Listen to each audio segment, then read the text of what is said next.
Your heart is a pump. It's a muscular organ about the size of your fist and is located slightly left of center in your chest. Your heart is divided into the right and left side. The division protects oxygen-rich blood from mixing with oxygen-poor blood. Together, your heart and blood vessels comprise your cardiovascular system, which circulates blood and oxygen around your body. In fact, your heart pumps about 5 quarts of blood every minute, and it beats about 100,000 times in one day. That's about 35 million times in a year. Oxygen-poor blood, blue blood, returns to the heart after circulating through your body. The right side of the heart, composed of the right atrium and ventricle, collects and pumps the blood to the lungs through the pulmonary arteries. The lungs refresh the blood with a new supply of oxygen, making it turn red.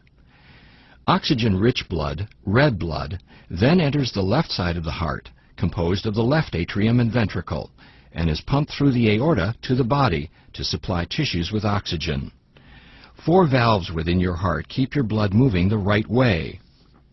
The tricuspid, mitral, pulmonary, and aortic valves work like gates on a fence. They open only one way and only when pushed on.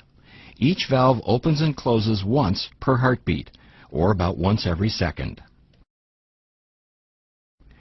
A beating heart contracts and relaxes. Contraction is called systole, and relaxing is called diastole.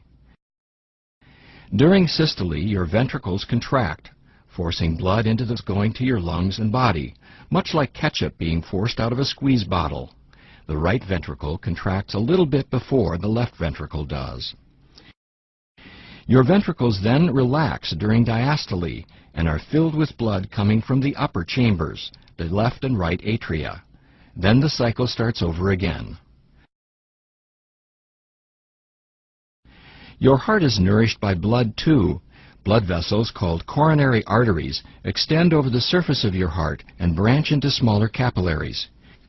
Here you can see just the network of blood vessels that feed your heart with oxygen-rich blood. Your heart also has electrical wiring, which keeps it beating. Electrical impulses begin high in the right atrium and travel through specialized pathways to the ventricles, delivering the signal to pump. The conduction system keeps your heart beating in a coordinated and normal rhythm, which in turn keeps blood circulating. The continuous exchange of oxygen-rich blood with oxygen-poor blood is what keeps you alive.